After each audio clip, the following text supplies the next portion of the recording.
Hey,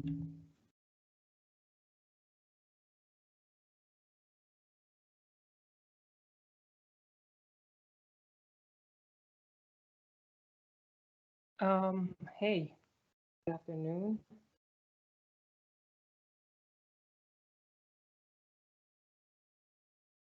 Difficulty for some reason unknown to me. Um, the just give me a second. Sorry.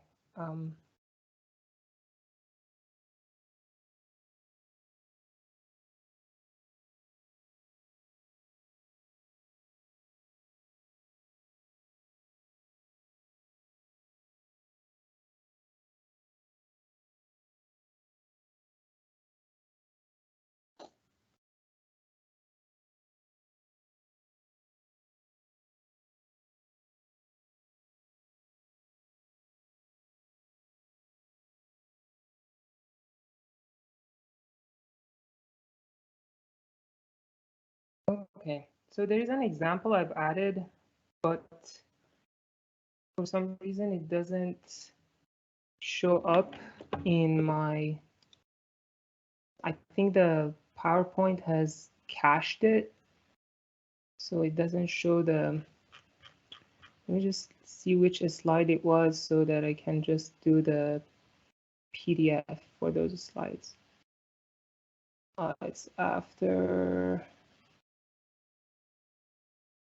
Okay, it's after the alligator. So remind me, after the alligator, I come to. Yeah, okay. Sorry for that. So let's get started. We were talking about processes and give it a copy.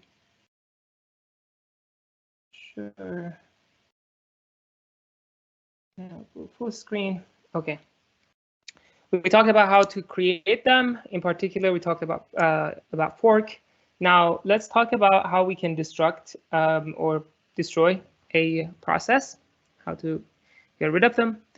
So let me open also Q&A. Okay. The first, oh, actually,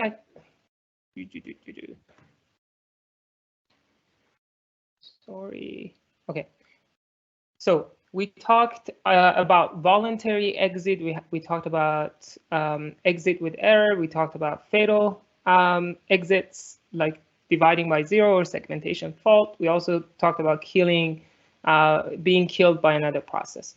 So if you put all of the things that we talked about so far, you get something very close to what we saw for thread life cycle, but the process is very similar. In fact, if you have a process that has only one thread, then they're identical. So you have init, you have ready, you have running, you become blocked, and finally you're finished and you're killed. Now, there are some cases where users might need more memory than what we have available. In those situations, the operating system might have to put a process to the permanent memory, permanent storage, like SSD or HDD, to make a space for other processes. This is called swapping. So basically, we swap someone out from physical memory. We put them in physical memory. Sorry, we swap them out of physical memory to disk or SSD, whatever, to make room for other processes.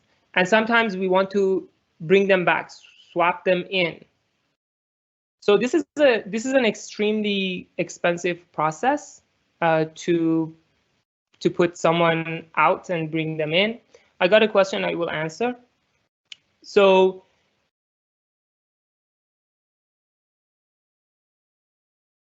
how can we incorporate this into our state? The one that we just saw had initial, ready, running, blocked, and finished.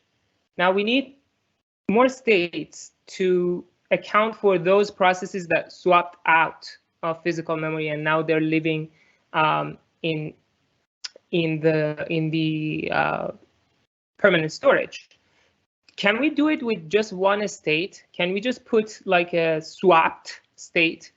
The answer is not really, because we kind of want to distinguish between this swap process being ready to execute or being blocked.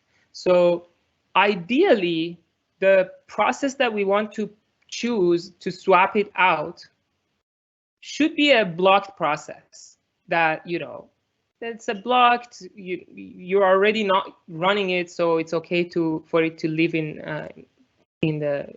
storage until we have enough space.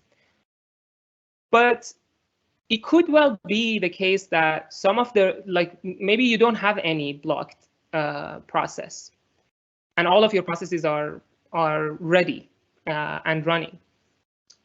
So to distinguish between the two, we're going to add 2 more states instead of 1. So the state that we're going to add first is this blocked and swapped. So if a process is blocked already and we don't have enough memory, we just swap it out and we make the state to be blocked and swapped. If we don't have any such process, if let's say all of our processes are either running or ready, then we have to pick one of the ready ones. So then we just swap them out and make their state ready swapped. Now, let's say we swapped out a blocked process and this blocked process was waiting for I/O. So somebody has asked, what are the examples of when process would be blocked? One example is, let's say your process calls open or read.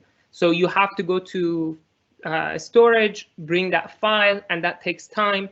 While you're doing this, the process is blocked because it's waiting for that to happen, right? So let's say it got blocked, we swapped it out, and the file is now ready. So what do? We can just unblock it without bringing it in the memory. We can just, where it's sitting right now in the storage, we can just change it from blocked swapped to ready swapped. Now, whenever we have now memory available, we can just swap them in from ready swapped or from blocked swapped. This is one thing that we probably don't want to do. What's the point? But again, it's possible. If let's say there was a time where you didn't have any memory, but now you have plenty of memory, so you just bring this swapped out process to memory, and it will be blocked until what it's waiting for happens. Okay, there are some transitions that are not shown. For example, as before, you can go from ready to finish, or from blocked to finish, or from this swap blocked swaps to finish. So all of these are possible. The other one that is possible is you can go from running to swap ready, or running to blocked swap. So these are also possible. So let's say you were running, then you called I/O, and operating system realizes that it doesn't have enough memory. So you're going to be blocked, but instead of being blocked in memory, you could be blocked in SSD or your hard disk in the permanent storage. So those are also possible. So you go from running all the way to blocked swap. Okay, so I answered this question. The other question is, when you say swap in and out of memory, Do you mean moving from disk to RAM? Yes. So swapping out means we move the data from RAM, from DRAM to SSD. Now, when we do this move, now we have more space available in our memory that we can allocate to others. When we swap in, we bring the data for this process that was living in our permanent storage to memory, to DRAM. So that's swapped in and then swapped out, I explained. Okay. Now let's talk about how processes can talk to each other. We talked about how we create them, how we destruct them. Let's talk about how they talk to each other.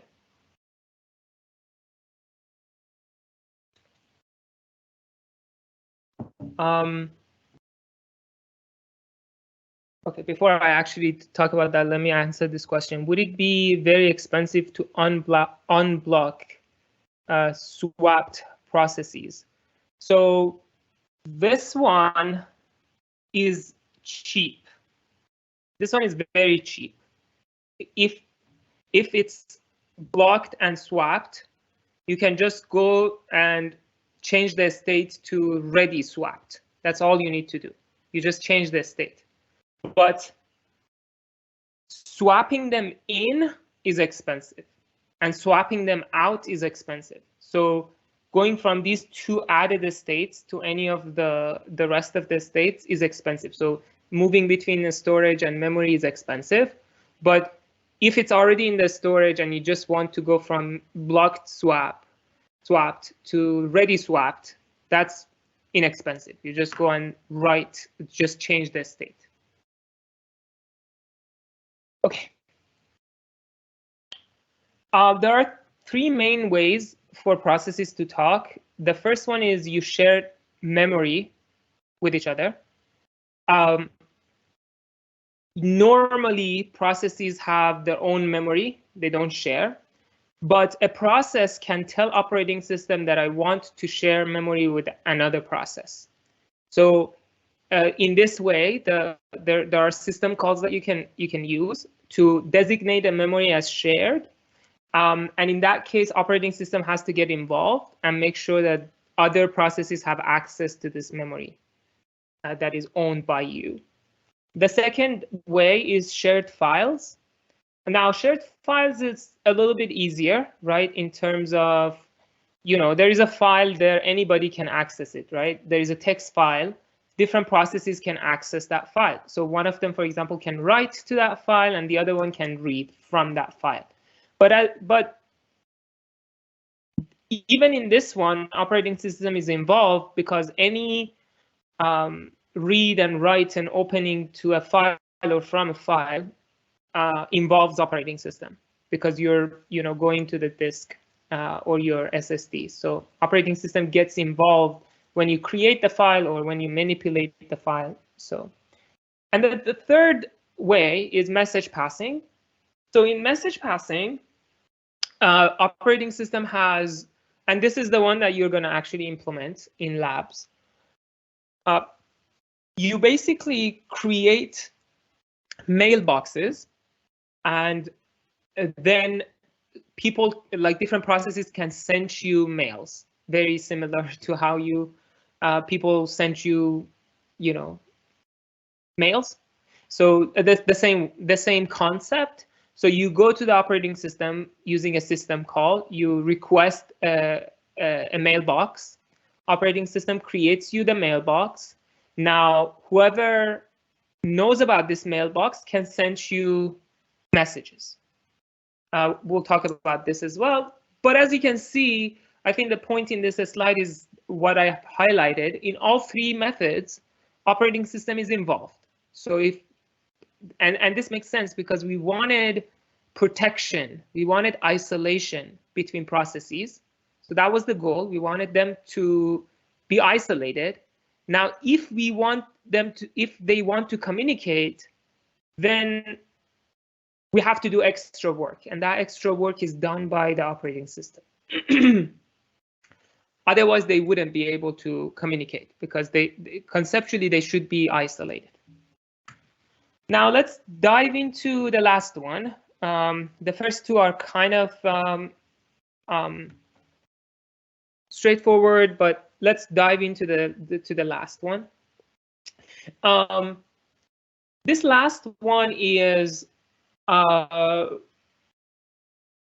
two ways to do message passing. There is the direct communication and there is the indirect communication. In direct communication, you basically know the process that you want to talk to. So you use their process ID. You say, I have a message for you. So you send a message using their process ID to them. In the second way, which is the indirect one, you, as I said, you create a mailbox and then you use that mailbox to send and receive. So like the one, for instance, who has created the mailbox and wants to listen, then just calls receive on that mailbox. And whoever wants to send, sends messages to that mailbox. So these are the two main ways of message passing. And in both of these guys are kind of like representing system calls. So you have to call into OS, and OS facilitates this for you. Now, another thing that you have to pay attention to is there are two ways of communication. There is synchronous. There's a blocking and non-blocking communications or message passing. In the blocking one, when you call send or when you call receive, if there is no message, then you will wait. You get blocked. If there are messages, it just returns. But if there are none, so let's say you want to send a message, but the mailbox is full, you get blocked. Or if you want to receive a message, but the mailbox is empty, you get blocked. So you have to wait. It doesn't return. In non-blocking calls, let's say with the sender, if it's another reason for the sender to be blocked, the sender could get blocked until its message is received, right? So one way of getting blocked is maybe the mailbox is full, so you get blocked until the receiver empties the messages and you can put your message and maybe the receiver receives your message. In the non-blocking one, you try to send, maybe it was full, you get a error, now you can try again, or you can move on, but it returns, it doesn't block you. The same with the receiver.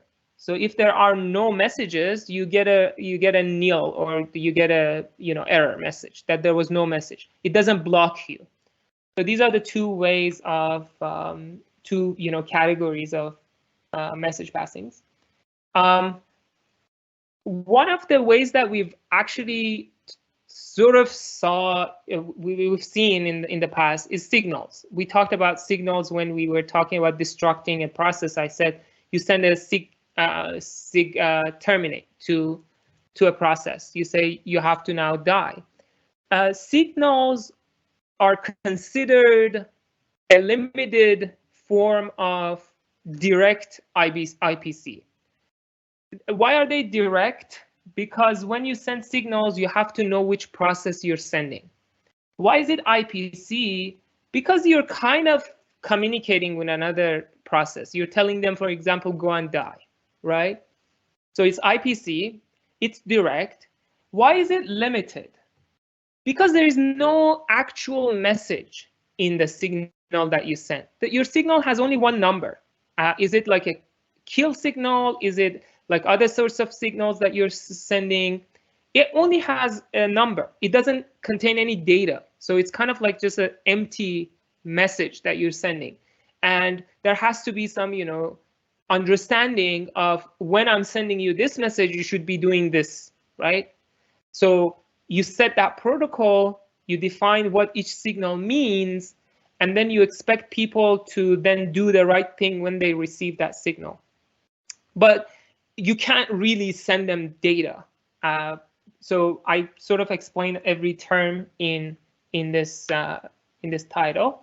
Now let's look at it. It's kind of like a standardized message passing.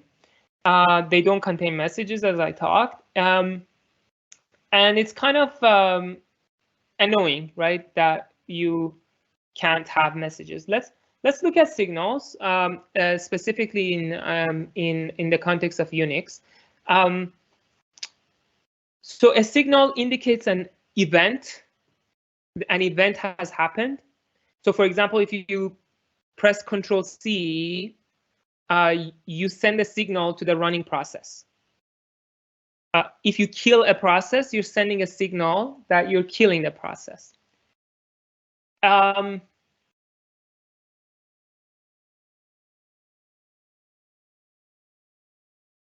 signal considered synchronous if it is initiated or if it is the result of what the process did.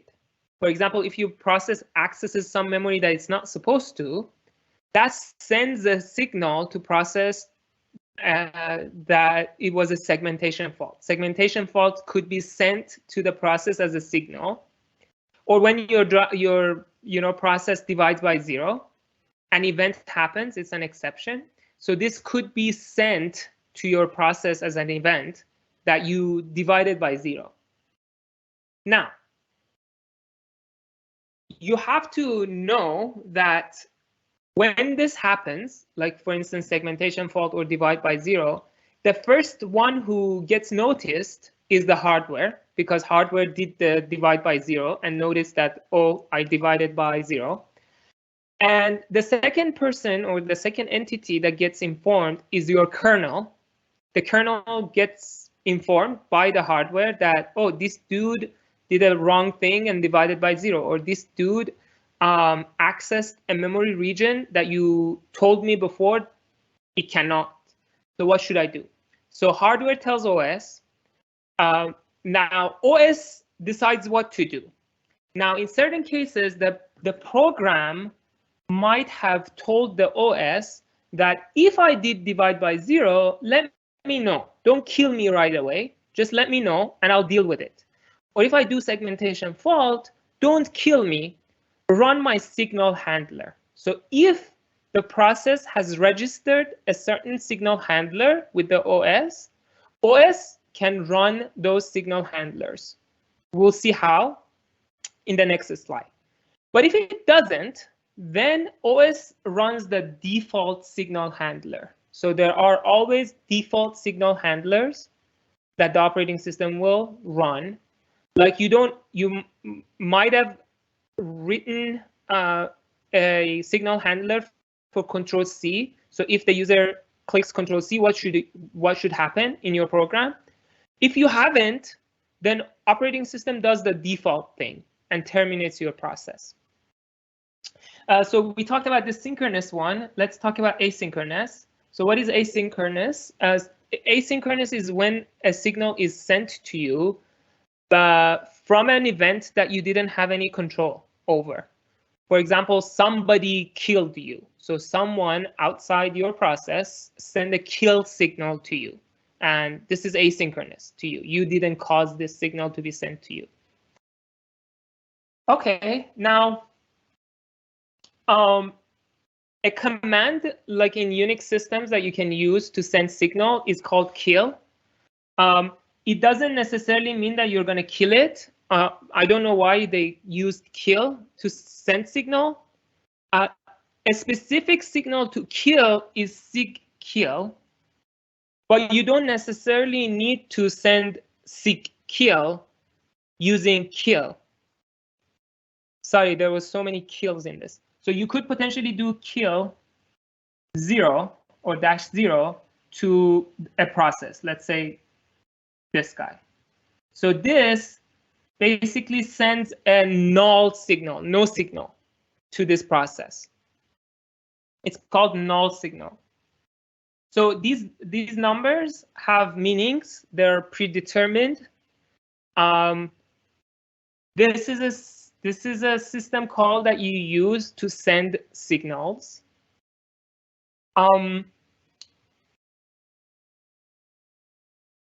Yeah, you might ask, why would I even like try to send zero, like null signal? It's kind of if you want to probe and see if this process ID is valid, right? This process ID. So you send this nil signal or null signal to see if this process exists, and if not, you get an error. So when it comes to dealing with signals, what could happen? One thing that you could do, the process could block signals. Say, I don't want to receive any signals. This works for almost all signals except seek kill and seek stop. So these two signals, a process cannot block them. Now, what do I mean by blocking? Blocking doesn't mean ignoring. Blocking means that you tell operating system, I'm busy, don't talk to me. Now, operating system buffers all these signals that you should receive and waits. If you enable signals, then it gives you those signals that it buffered. If not, it just sits there and they're blocked. They're not going to be delivered to you. And as I said, these two signals, you cannot block them. So if these two signals are meant to, or if these signals are sent to you, you cannot ignore them. Sorry, not ignore. You cannot block them. They will be delivered to you. You want it or not. Okay. Another thing that could happen is that you can ignore signals. So you could get a signal, but don't do anything. So that's possible. So you can ignore them. Like this meme shows, you get a signal and you just decide not to do anything about it. You could run the default action, whatever the default is, or you could run your own signal handler. Let's look at how you can do the last one. Indeed, this is how it looks. So let's say, let me explain this figure. Let's start with here. So this is the start of your program. You start executing. So you execute execute instructions one after another. You go. Now a signal is sent to you for some reason. You have executed m instructions and you were about to execute m+1, right? When the signal is delivered to you, your execution gets paused by the operating system, right? We should know the operating system is involved in signal delivery. That's its job. So it just pauses you and it goes to the signal handler. Now, this signal handler is either the default signal handler or a signal handler that you registered with the operating system. When you get it, when you come here, you run the signal handler. And once you're done, operating system takes you to this instruction m+1 and continues. So this is an example of I absolutely hate how this code is being presented. So I'm gonna actually switch to let me actually have both PDF and I think that's the best way. Both PDF and hopefully I have the fonts in the PDF. Let's see. Yeah, download. Oh, I think the pitfall was this Chrome guy. Dummy. Okay, let's open it with my book.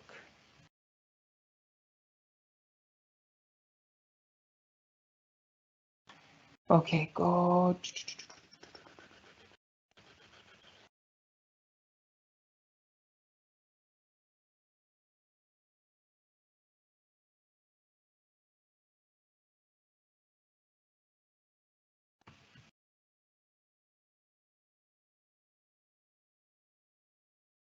Oh, yeah, this looks a lot better. So I don't know why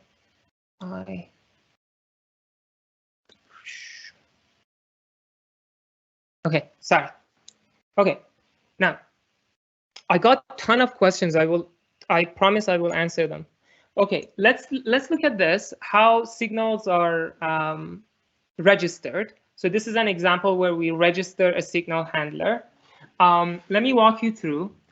So I have, this is one that we probably want to pay attention to. So we include this signal.h. You might want to see me. Okay, let me actually make this guy. It's better. Turn this guy a little bit. Now I'm in the middle. Maybe go a little bit up. Sorry for all of that. Okay, now next line, I'm defining this int quit to be volatile. What is this volatile? So volatile tells the compiler that don't do any optimization. If you don't have it, the compiler looks at this code and says, okay, so you have defined int quit 0. So there is this function here. So I might actually just make quit to be 1 or 0, whatever, right? There is nobody else who is touching anything here. So in fact, your compiler might look at this code and say there is no reference to this handle it. So, and then this int is defined to be 0. So I just say int quit equals 0. So everywhere I see quit, I put 0. To tell the compiler, don't do this, the value of quit could change at any point by someone else. You just put this volatile. So volatile tells the compiler that be a good guy and don't do any optimization to this quit. So just treat it as a variable. It could be changed by someone else somewhere else. And you will see how this someone else somewhere else comes in. So this was the second thing to talk about. Now this is my signal handler. It has a signature. It has to be void, and it has to get an integer that represent the signal number. Here, I'm just ignoring the signal number. I'm not doing anything with it, but sometimes you might want to do stuff with it. Depending on the signal that you get, you might want to do different things. Here, I'm just changing the quit to 1. Okay. Now, here in my main, the first line, I'm registering this handle it with sig init. So what is sig init? Sig init is a signal that you get when somebody presses Control C. So if somebody presses Control C, a sig init is in Unix, a sig init is going to be sent to that process. So this first line, we are registering this function that we defined here with the operating system and telling the operating system that if this signal was sent to me, run this function. Then I have this empty while loop that with the condition of quit equals 0. Now, again, if I didn't have this volatile, the compiler could just make this while true because it says, oh, quit is 0, and this while is on quit equals 0. I know that quit is 0, so this while is a true, like while true forever. So that's the optimization you want the compiler to not do. That's why we say no, quit might change unexpectedly. Don't mess it up. Now,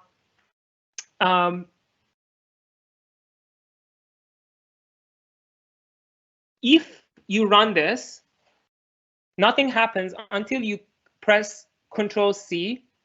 The moment you could press Control C, operating system comes and calls this guy. Quit becomes 1, and then when you go back to your program, now quit has become 1, so you get out of this while, you print time to die, and you die. So this is an example of registering a signal handler. Okay. So signal handler discussion. One thing to note is that when you're writing signal handlers, you have to be careful because you can't write anything you want. There are some restrictions on signal handler. The reason being that your execution gets interrupted and we're going to jump to the signal handler, do it, and then come back. If the signal handler has side effects, then that could mess up your actual execution. So as a result, you have some restrictions on what signal handler you can use. For example, in your signal handler, you cannot use malloc because it has side effect on your memory. So anything that has these side effects, you should avoid, right? Let's say you have your signal handler, it starts running, and you have a malloc. So you go to malloc.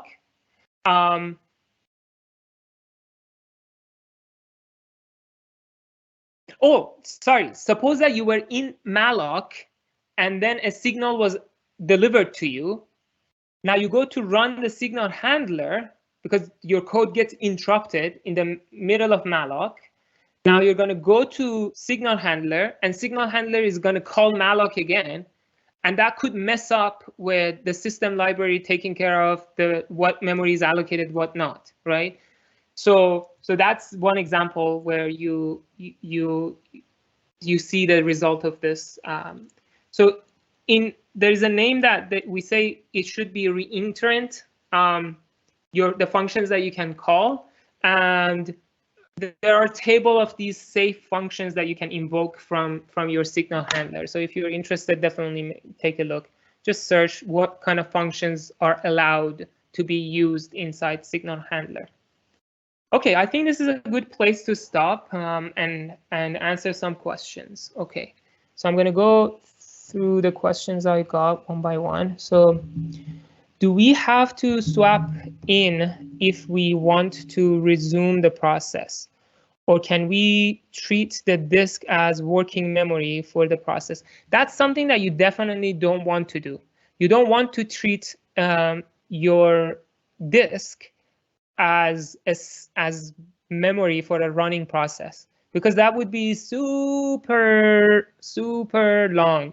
Go back to slide 1 to lecture 1 and look at those numbers that we had, the numbers that everybody should know, and you can see an access to disk is orders of magnitude more than access is to memory. And don't forget, for every instruction you have to go to memory. So now if for every instruction you have to go to disk, you're screwed, basically. So no. Although technically you could, but you shouldn't, right? Why would a process want to share memory with other processes? What kind of information would this shared memory store? I mean, whatever, right? So it's like you would want to share memory to communicate with another process. Let's say you want one process to produce the name of files in directories, and then you write another process that changes the files of the name of a file. So now you might want these two to communicate. One of them writes the names in somewhere, and the other one gets those names and changes them. For example, just a made-up example. Whatever reason that would be. So if two processes want to talk to each other, they want to communicate, then you have to choose between those three options that you have. You either share memory between the two, or you share files, or you use message passing. So these are your three options if you want to have inter-process communication. Is that what people mean when they refer to listening on port 8000, etc.? Are we talking about, I don't know what refers to that here. But generally, I don't exactly know what port 8000 is. I'm not sure, right? I don't quite get the question. And yeah, I don't know. Sorry, that question, you can we can take it offline. If you don't find an answer to that question, just shoot me an email or post on Piazza. Okay, does sending a message to a mailbox that already has messages overwrite or queue the message?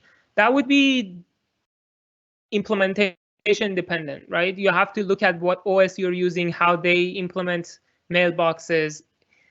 It just depends on, I think the one that we ask you to implement, you don't delete, so you just get blocked if the queue is full. But there might be other implementations where you overwrite the message. I'm not quite sure how Unix or Linux systems do.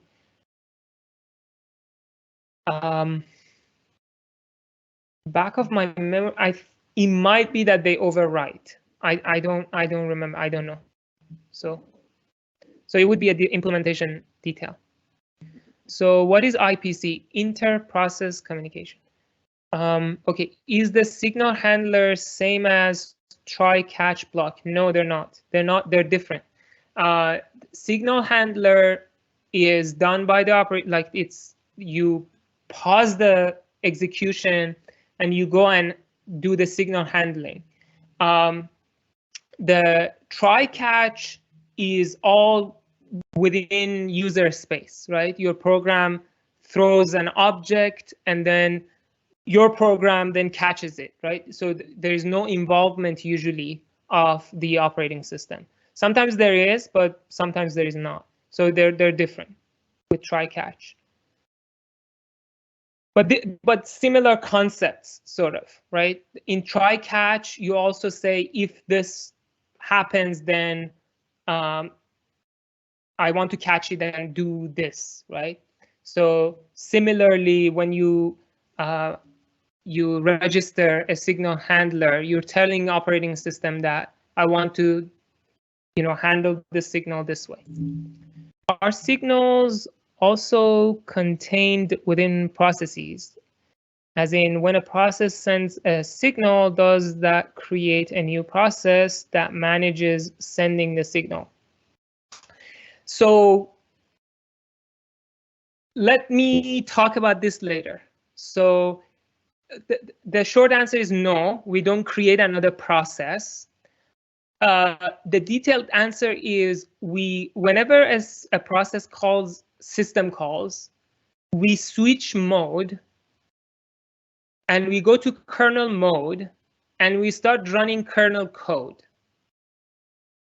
within the context of that process. So for more details on that, just wait a little bit more.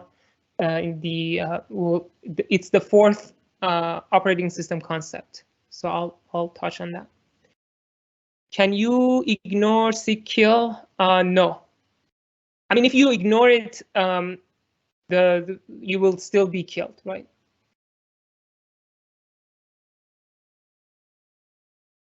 Or can? Actually, I don't know. Can search.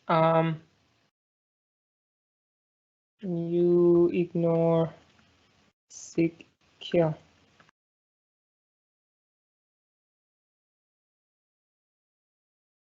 Yeah, as you can see here, it cannot be caught or ignored, so you cannot ignore it. Thank you, Google. Okay, just a quick question. If we go back to in-person courses, will we still have recordings for those who are not able to return to the campus?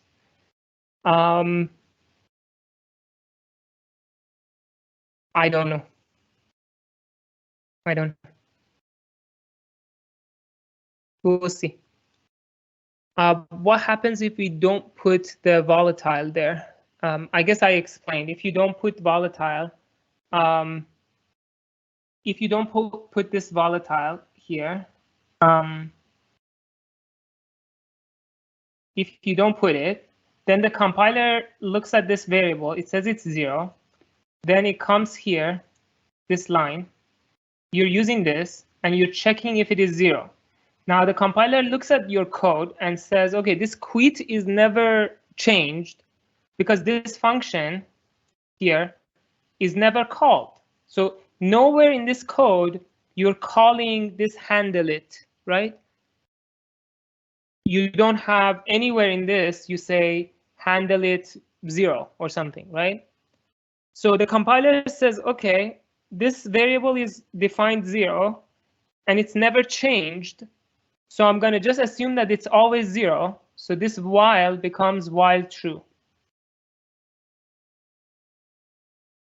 If you put volatile, you're going to say to the compiler, don't optimize it. This value, this variable could change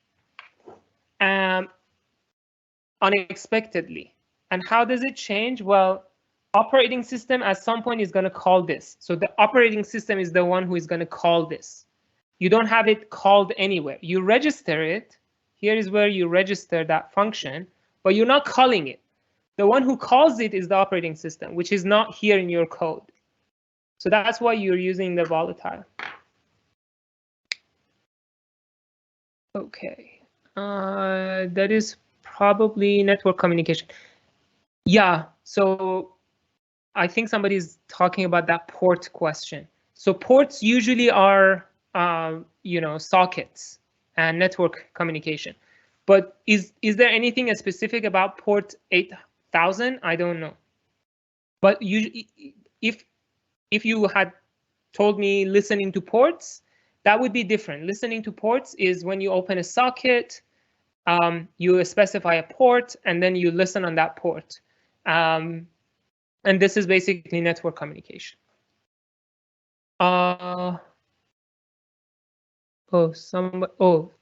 They clarified that question. OK, yeah, I think we answered that. OK, cool. We answered a ton of questions. Now go back to lectures. Now let's make the connection between processes and threads. So far, I sort of just was talking about this kind of process, where you have one process and one thread. So you can expand and extend that to having one process and multiple threads. Now, each thread has to have its own PC because we want to know where in that thread we are. Each thread has to have its own stack and its own registers. But then they can all share all the files in the process. So if one thread opens a file, all the other threads have access to that file. If one thread allocates something on the heap, then all the other threads have access to that memory region. And all the threads obviously are sharing the code. Now, when I say each thread has its own stack, I don't by any means mean that these stacks are isolated. So let's say this thread wants to access this stack. Would that be allowed?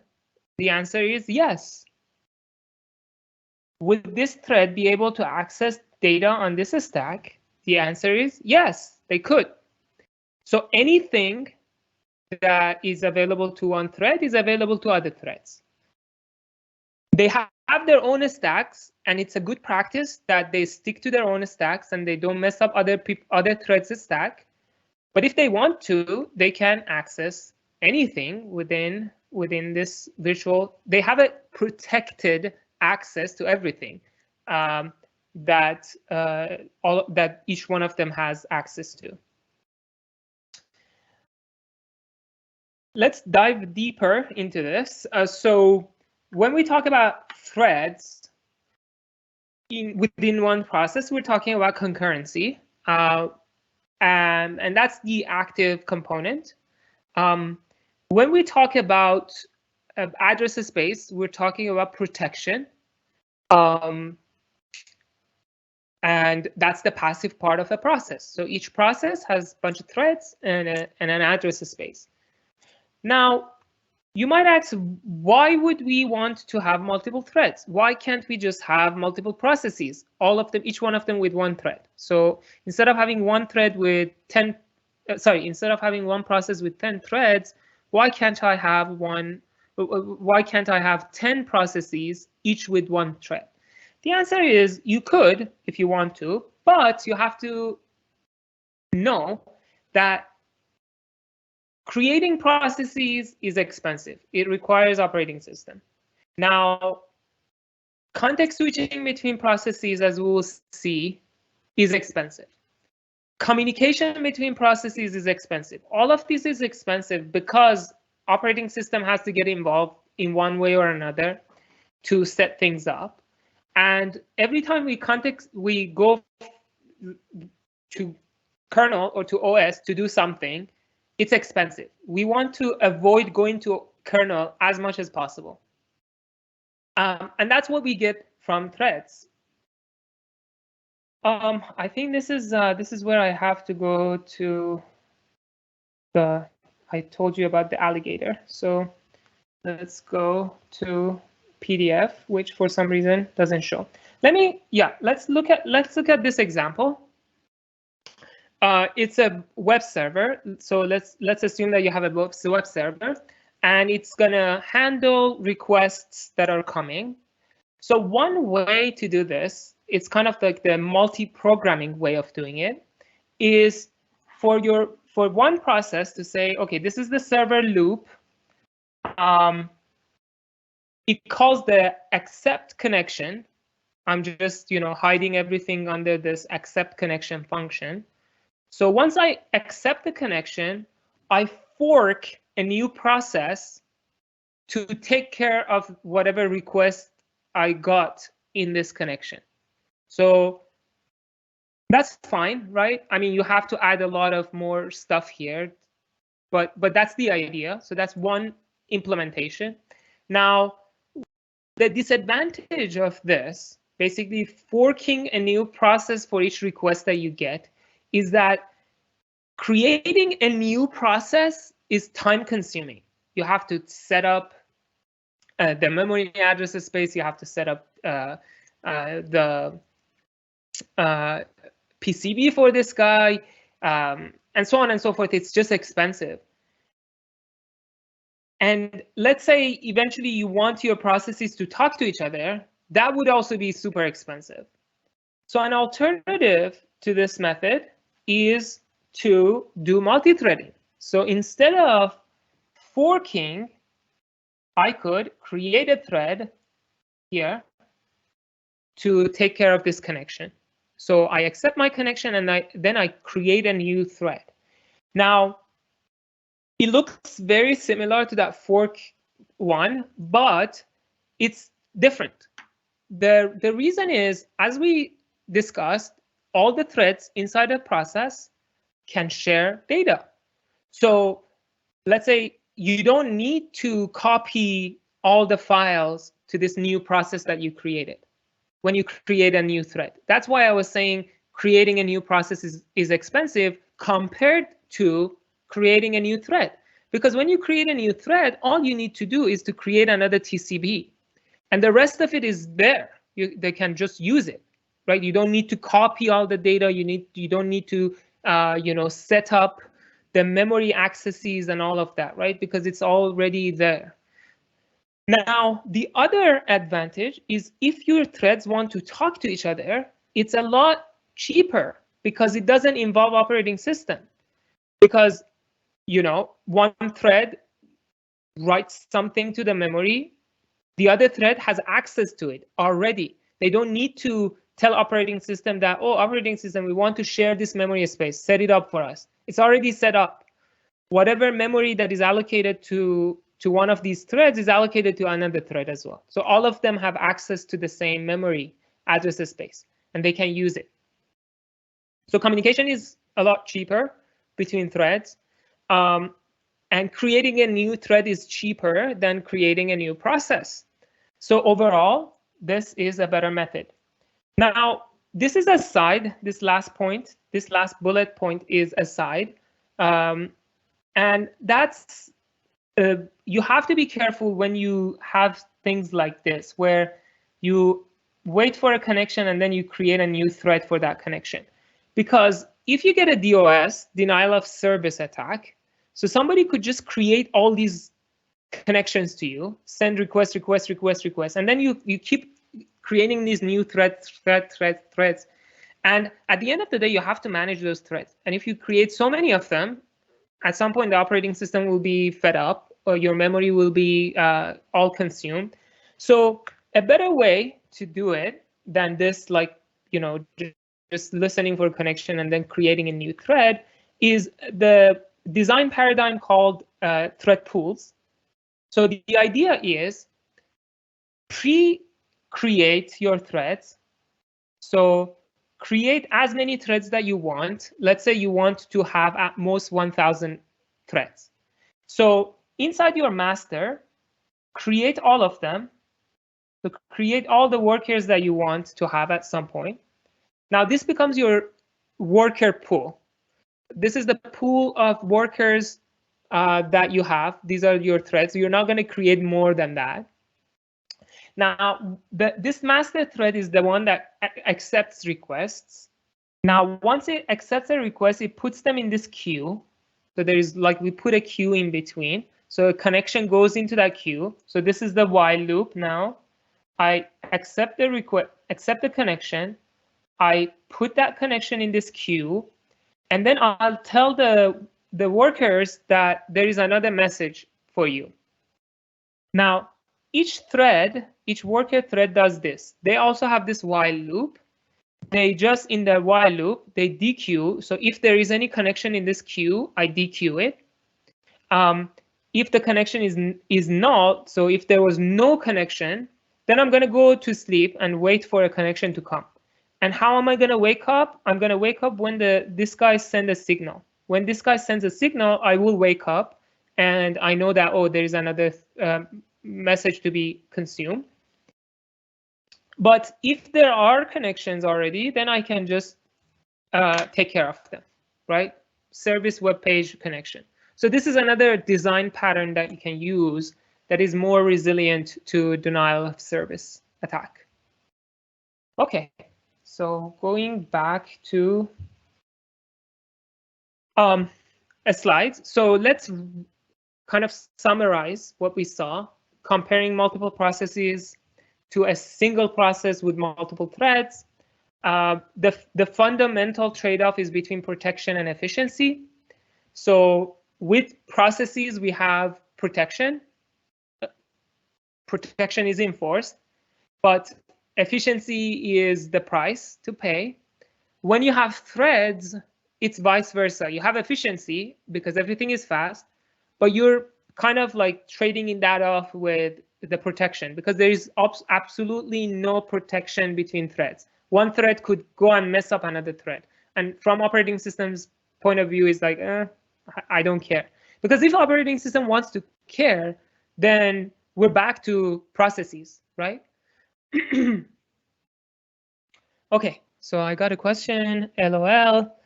The worker is like a sleeping beauty, sleeps until true love arrives.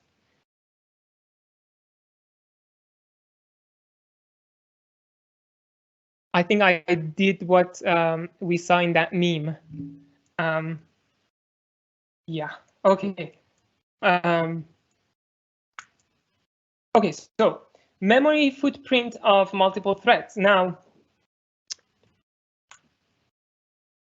one thing that you might have kind of thought is,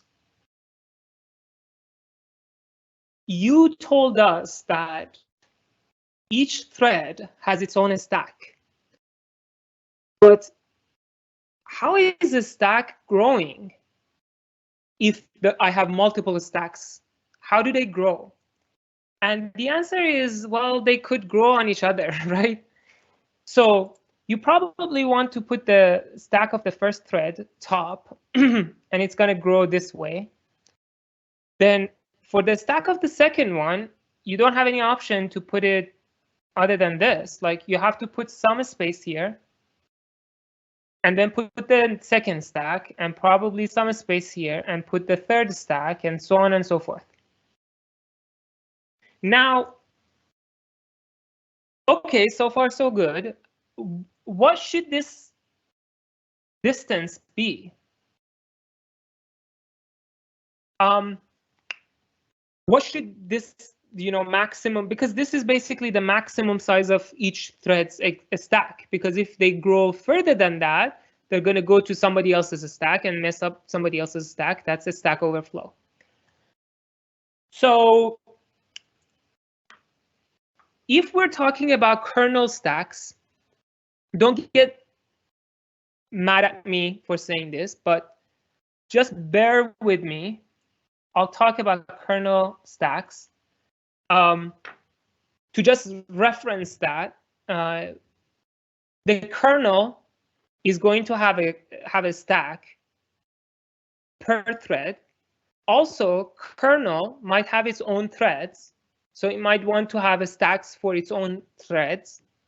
So there will be kernel stacks. I promise I will tell you about kernel stacks. But now let's focus on them. So if kernel has multiple stacks, what should the size of those be? And the answer is, in x86, it's usually very small. It's kind of like 8 kilobyte. And the reason for that is because we want to keep the memory footprint of kernel limited. We don't want kernel to consume a lot of memory. As you remember, we said that the kernel should not be the consumer of the resources. It should be the manager of the resources. So if you don't have that much memory, then this is what you get. What about user processes? With user processes is a little bit different. Why? Because user processes, they usually work within their own virtual space, right? Virtual address space. If you remember that picture that we had, the virtual address layout of a C program. And virtual address space is huge. I told you, it's like 2 to 64 bytes, right? It's huge. So it doesn't really matter. You can give them 1 gigabyte, each one of them. Who cares, right? So that's fine. So with user stacks, it's fine. Now, what happens if one thread goes and messes up the other thread's data? As I mentioned, well, it happened. Nothing. The operating system is not going to do anything. If you insist, at least let operating system detect it, that Stack Overflow has happened. That is kind of possible, although not 100%, but it's possible. One technique that you can use is to make operating system put something here. Maybe make this memory read-only. Or maybe if you don't want to read only this, maybe, write some data here, some code. And every time you context switch between threads, read this last byte of their stack. If it has changed, then probably a Stack Overflow has happened. If it hasn't changed, then Stack Overflow might or might not have happened. You don't know, right? But if it has changed, then probably the Stack Overflow has happened, because the stack grew and overwritten what you initially wrote in that address. Okay, so putting all of this together, when we talk about operating system running multiple processes, what we really mean is the operating system bringing each one of their memories here to their virtual memories to the physical memory and do the mapping. So these are virtual addresses for each process, and operating system brings them in. We talked about swapping them out. So if you don't have a space, you can grab somebody's data and then write it to your storage, and then whenever you have a space back, you can bring them back. So this is what we mean by running multiple processes. So now let's assume that you only have one processor. How do you multi-program? So this part is fine. I can bring the data of multiple processes in memory, probably. That's possible.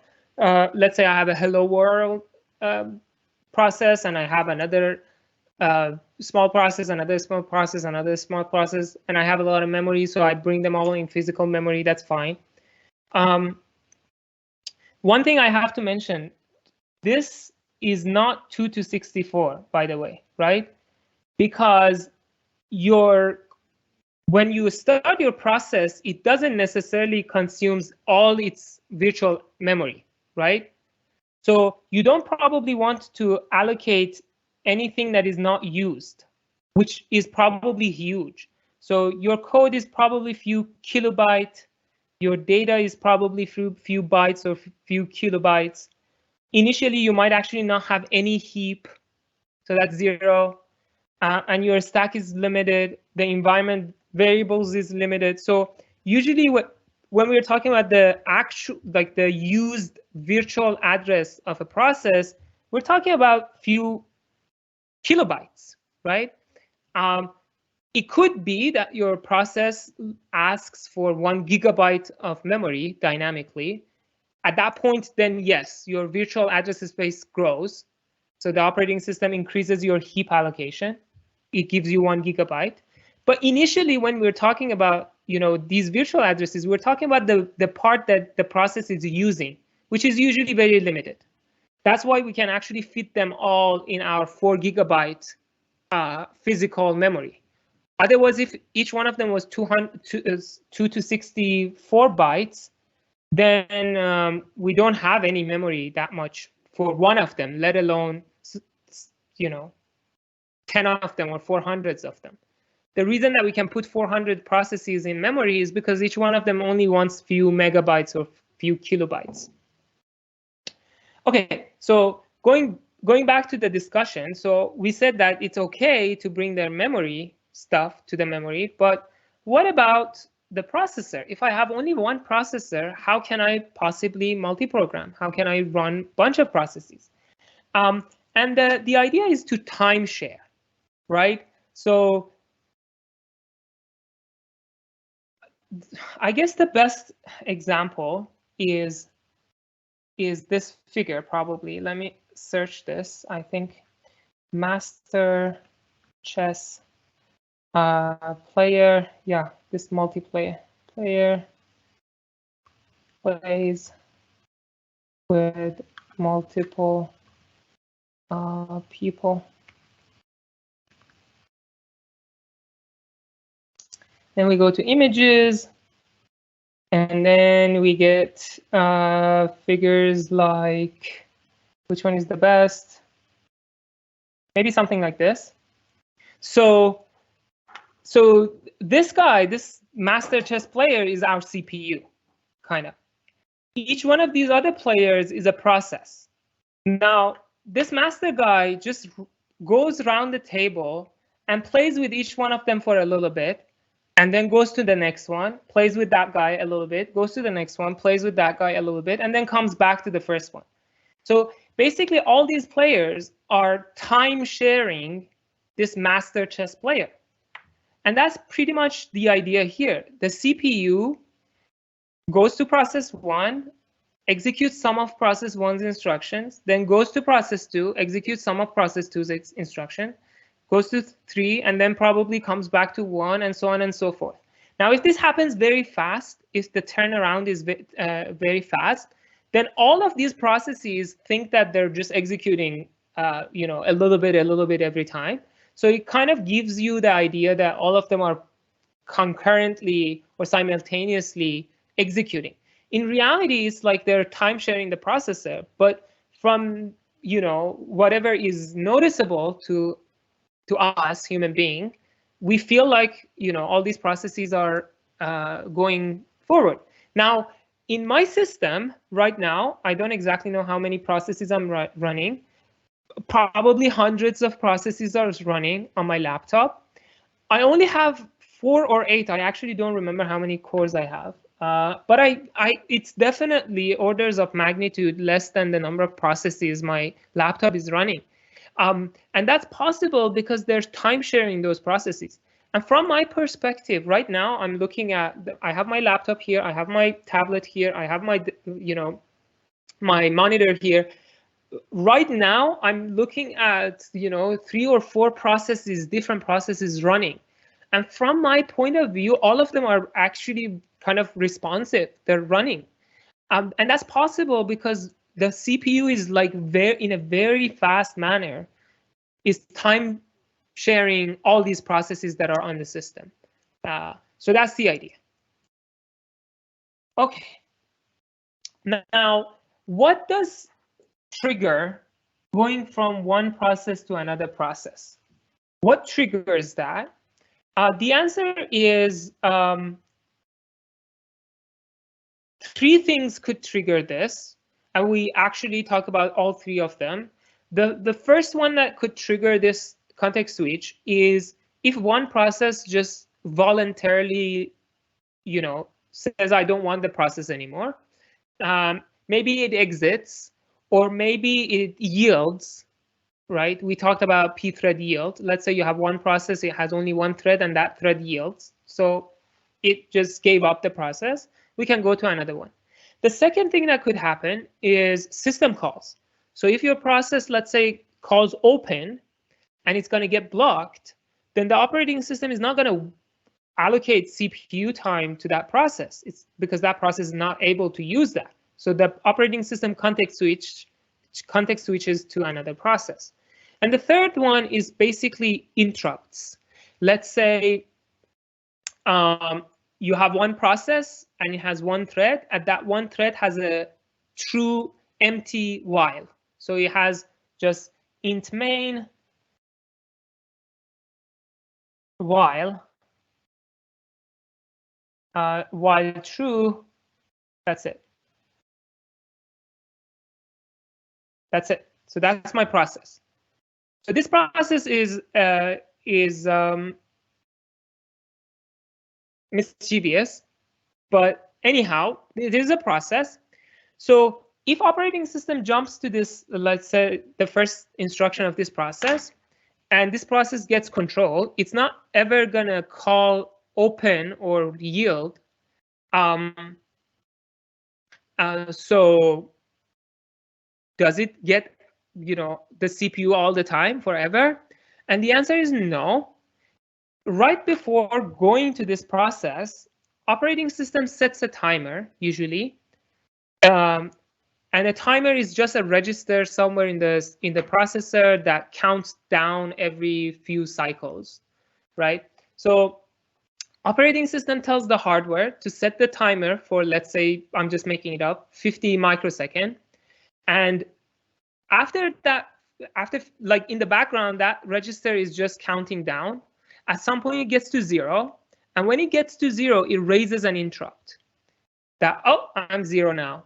And when that interrupt happens, context like the switch happens. So we go from process 1 to kernel. So we take control back from the process that was just doing nothing in that while loop. We go to the operating system and we tell operating system, okay, now what do you want to do? And now operating system could decide, do I want to context switch to another process, or do I want to give time again to the same process? So there are a bunch of other interrupts, like a packet might come from your network, or maybe the file that you wanted has now been transferred to memory. You wanted to open a file or read a file, and it has been done. So once that is done, your SSD or your hard disk raises an interrupt, says, oh, I'm done. So whatever you wanted to do, go and do it. Okay, so what time is it? I have 4 more minutes. So let me just quickly go over these. So to do multiprocessing, 2 things are necessary: scheduling and memory protection. Scheduling simply means picking the next process to run. That's basically what it means. Now, how do you pick the next process depends on how you want to implement your scheduler. Do you want to be fair, you want to have priorities, you want to minimize latency, you want whatever, right? So you define what is important, and then you implement your scheduling. Now, we actually have some lectures on scheduling, so wait for that to come. So we talk about a couple of scheduling policies that you can have, but really, you can have any sort of a scheduling. The point of a scheduling is to pick the next process or next thread to run. Now, where do we, for the scheduling, the scheduler picks the next process from the ready queue. So this ready queue is basically a list of all the processes that are ready to be executed. That's simple. Now, it's not the only queue of processes. You might have other queues in your kernel. So for example, let's say if you might have, like, so this is your ready queue. These are the processes that are ready. So I have my processes. In this case, I have a linked list of PCBs. It doesn't necessarily need to be a linked list. In fact, linked list is a bad idea because searching within the linked list is order of n, and you might want to have a faster way of searching for a particular PCB. So you might actually want to implement it differently. But for the sake of argument, let's say this operating system has implemented it this way. You might also want to have list of PCBs that are waiting for a particular device, right? Maybe you have bunch of PCBs that are blocked on SSD, right? They wanted to read a file. Now both of them are blocked, and both of them are blocked on SSD. I might have another process that is blocked on my Ethernet card, right? So you might have these different lists of PCBs implemented inside your kernel. Okay, so let me answer the questions and leave you with this very informative meme. I'll talk about protection, but always use protection. Okay, questions. So what's the best way to prepare for the quiz this week? Watch the lectures, read the slides, and you should be fine. After quiz 1, you will have no fear of these quizzes. The quiz should take 10 to 15 minutes. If you have come to the classes, just go ahead and take the quiz right away. Okay, so in what situation would we want to create multiple processes for a program versus multiple threads? That's a good question. So if if there is no inter-process communication between your processes, if each one of them is doing some task and they're completely unrelated, then do multiprocessing. That's exactly how your desktop works. You have a process for Microsoft Word, you have a process for Firefox, you have another process for something else, and these are just completely unrelated. So in this case, multiprocessing is really a good idea. I want to have different processes doing different things. But if you have a lot of communication between threads, one of them is producing, one of them is consuming data, they have to communicate a lot, then if there is that relationship between them, then you probably want to go with multithreading rather than multiprocessing. If we constantly interrupt processes with a timer and context switch, isn't that very expensive overall? And the answer to that question is yes. So we want to fix the frequency at which we interrupt our processes. And that depends on the cost of context switching. So usually what happens is that they measure the cost of context switching very carefully. They say how long it takes to context switch. And then they set the time quantum to be like 10 times or 20 times larger than that, so that the cost that you pay for context switching gets amortized to the duration of your time quantum, so that the frequency is not, or the overhead is not significant. So are malicious processes that attempt to mess with other processes or the OS what we call viruses? Virus is indeed a piece of code that tries to mess up with things. They don't necessarily need to be a separate process. So usually, in fact, they are pieces of code that will run in the context of your process. So for instance, most of these viruses that you have in your web browser, like a Firefox or a Microsoft Internet Explorer, they run in the context of your Internet Explorer process. So that's that. I hope that answers the question. If your computer is frozen, does it stop process switching? Why or why not? It depends on what you mean by frozen, right? If your GUI, your graphic user interface, is frozen, that doesn't mean that the underlying processes are frozen. It just means that your GUI is frozen and it doesn't show you, it's not interacting with you. If there might be situations where you get to, like if you remember, for instance, the blue page in Windows, it might well be that you go to a case where the operating system is not context switching anymore. There's just this one process that has printed something, and then it's waiting, not doing anything. So it really depends. Sometimes usually when our systems are frozen, a code is still running on the CPU. It could be that we're running a kernel code, or it could be that we're running a user code that's not responding. But usually the processor is running something. Okay, I'm way over time, so I'm going to end it here. Thank you to those of you who attended the lecture. Thank you to those of you who are watching or who have now watched the lecture. Take care, be safe, and we'll talk to you on Thursday. Bye-bye.